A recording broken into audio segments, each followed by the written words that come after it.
Sometimes the smallest act travels farther than we ever see. I once read that a single drop can start a ripple that reaches every corner of a still pond. And I've always wondered, if that's true in water, isn't it also true in life? Every word we speak, every thought we release, every breath we take in awareness, each one leaves a quiet trace on the world around us.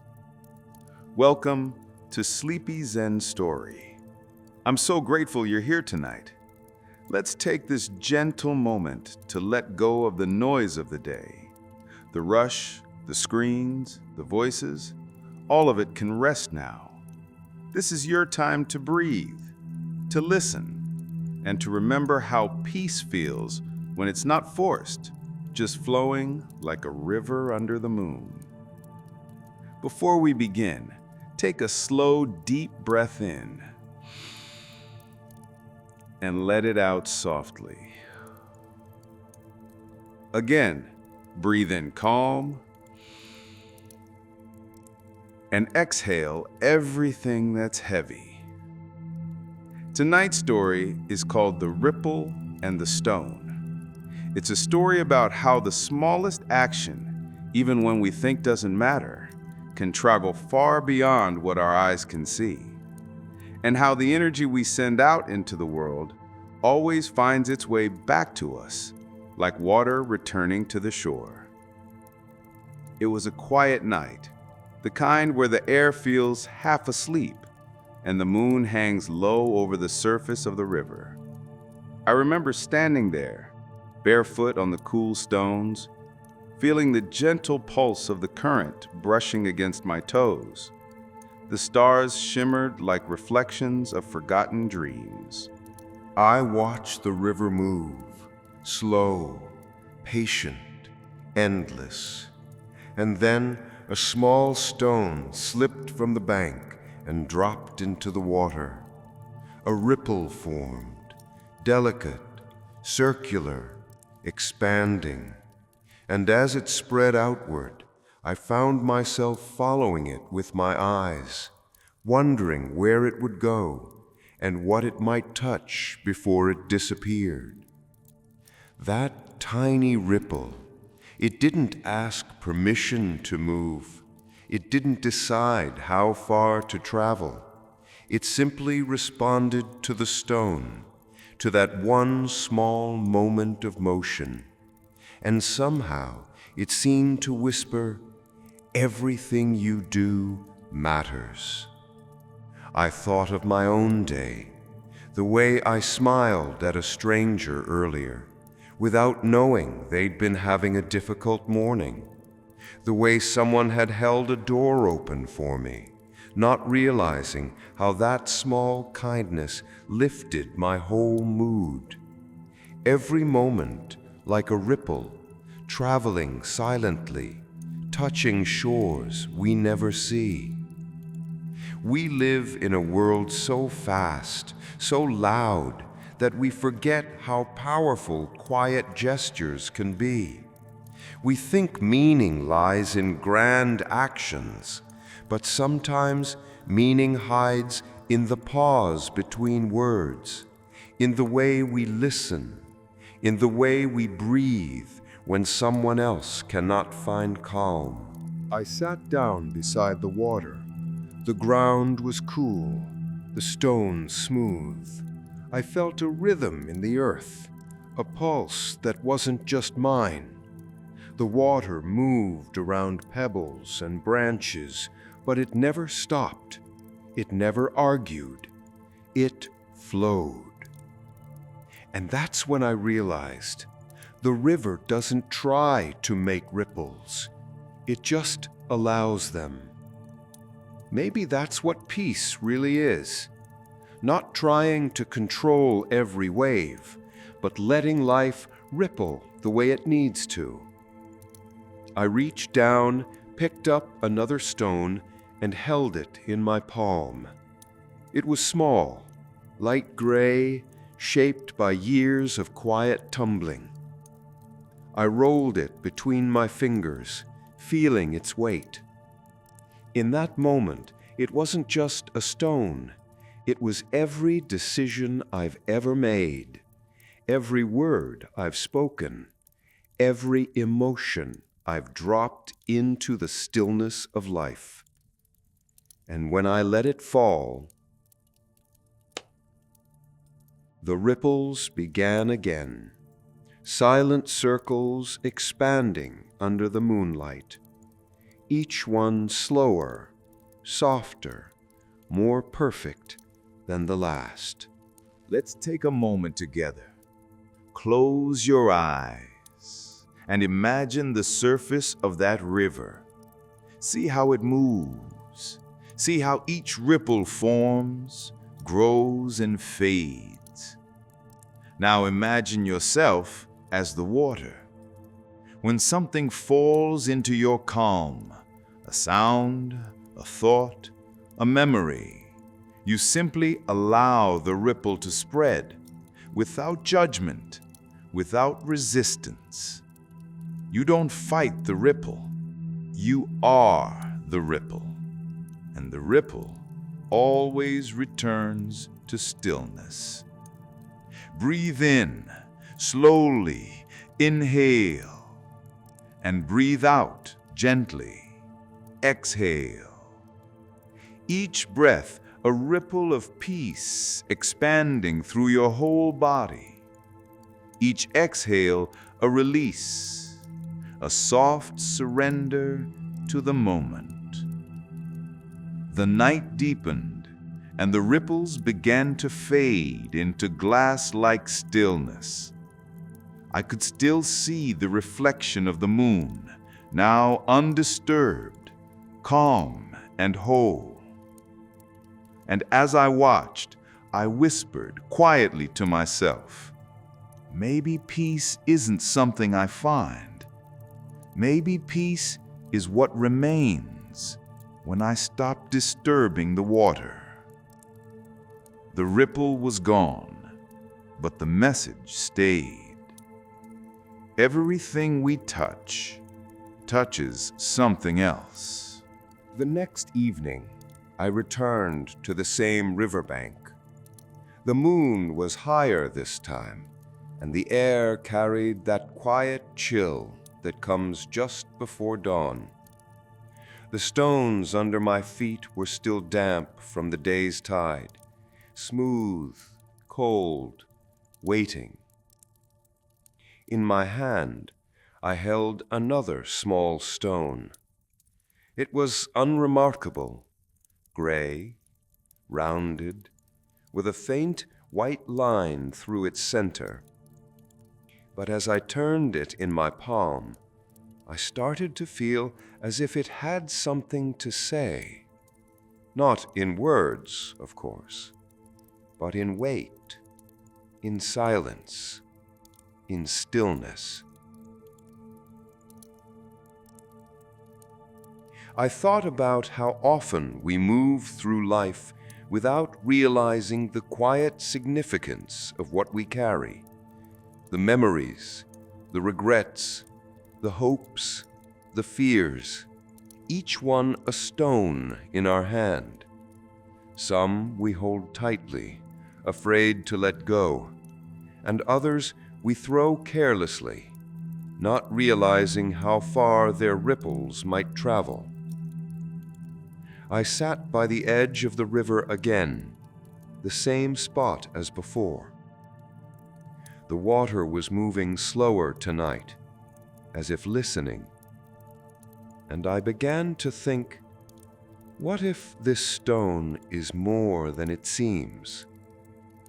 Maybe it's not just a piece of earth shaped by time. Maybe it's everything I haven't yet forgiven. Every word I wish I'd said differently. Every moment I replay in my mind, thinking I could have made it better. We all have stones like that. Heavy thoughts, heavy memories. And without realizing it, we carry them from one day to the next. Sometimes I think peace isn't about finding calm. It's about putting down what's heavy. It's about recognizing the stones we grip so tightly and realizing we have the choice to let them fall. I looked at the river again, its surface catching every shimmer of starlight. I thought about the stone in my hand, how it had journeyed through soil, through rain, through time, to finally rest here with me. And suddenly I felt a stillness rise inside me, not forced, not sought, just there. I lifted the stone to my heart, and in that moment I spoke softly to it, to every worry I had ever carried. "I see you," I whispered. "I understand why you stayed. But now it's time to let you go." The stone slipped from my hand and disappeared into the dark water. Ripples formed again, wide, calm, endless. The river accepted it without hesitation, without resistance. And I realized the river doesn't judge what falls into it. It simply receives, transforms, and continues to flow. Take a slow, deep breath in. Hold it gently for a moment. And as you exhale, imagine yourself releasing a small stone, a worry, a memory, a thought that has become too heavy. Watch it fall softly into the river of your mind. See the ripples spreading outward, not in chaos, but in grace. Each ripple saying, "You are free to flow again." Let your breath become the rhythm of that river, steady, forgiving, eternal. The night deepened, and for a long while, I just listened. The sound of the current, the faint hum of insects, the stillness of the world. And beneath it all, I heard something subtle, a whisper, not in words, but in feeling. It said, "Everything you release returns as peace." I smiled, and for the first time in a while, I felt light, not because everything was perfect, but because I'd stopped trying to make it so.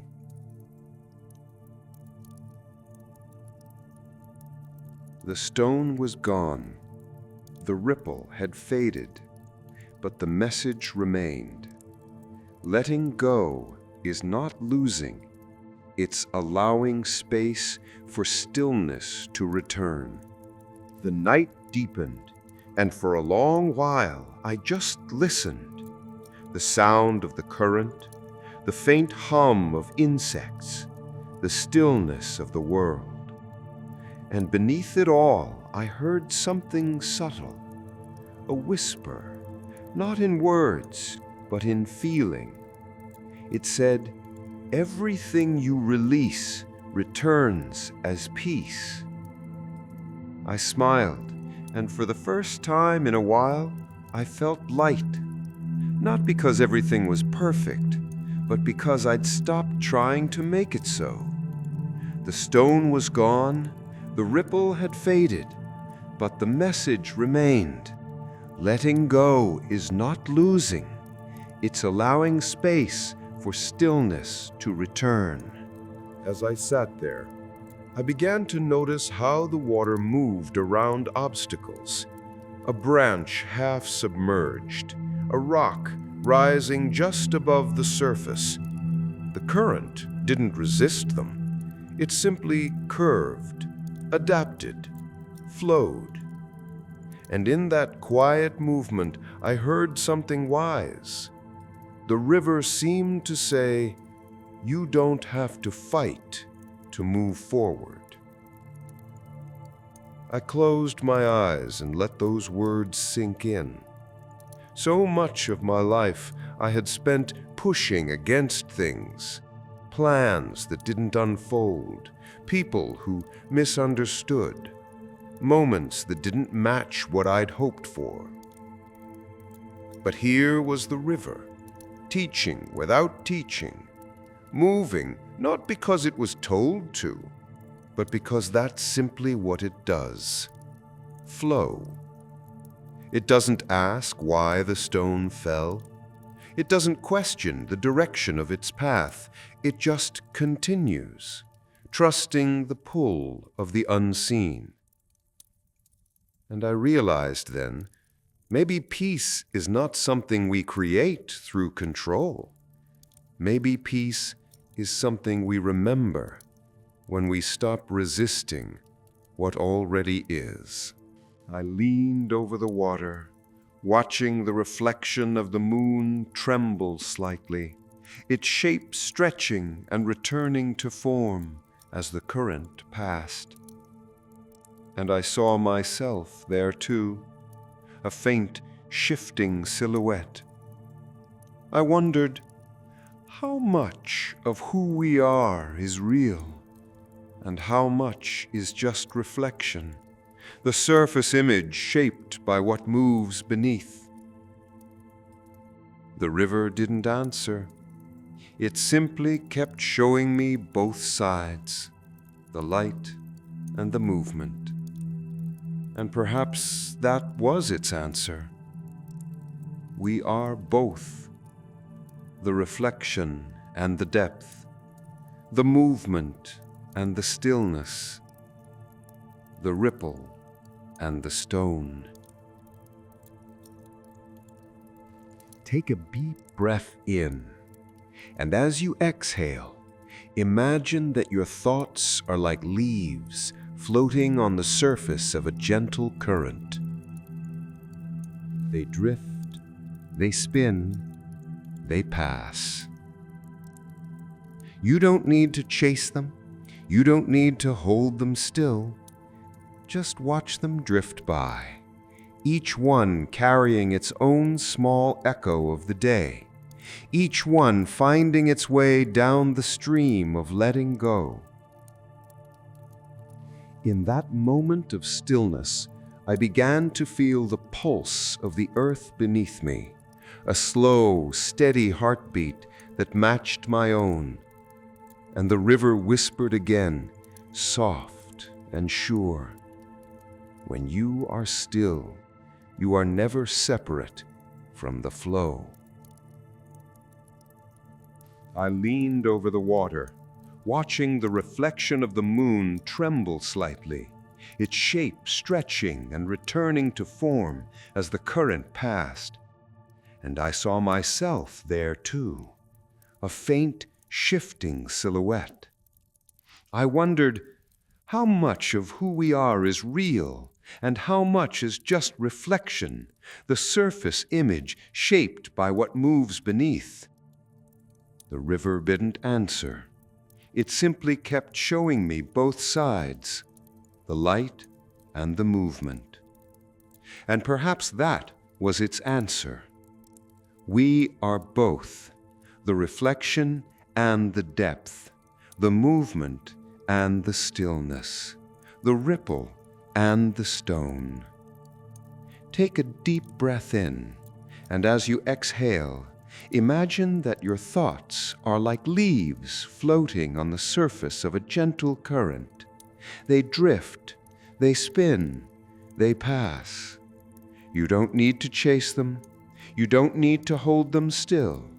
Just watch them drift by, each one carrying its own small echo of the day, each one finding its way down the stream of letting go. In that moment of stillness, I began to feel the pulse of the earth beneath me, a slow, steady heartbeat that matched my own. And the river whispered again, soft and sure, "When you are still, you are never separate from the flow." The night drew quieter, and the stars had spread across the sky like grains of silver sand. I leaned back against the smooth rock and looked upward. There was something humbling about the sky, how it held everything without effort. The stars didn't compete for brightness, they just existed together. And I thought, maybe life is the same. Maybe our purpose isn't to shine brighter than others, but simply to shine honestly in our own stillness. I began to reflect on the ripples I had made in my life, some gentle, some sharp. Times I had spoken without thinking, times I had loved without measure, times I had chosen silence when words might have healed.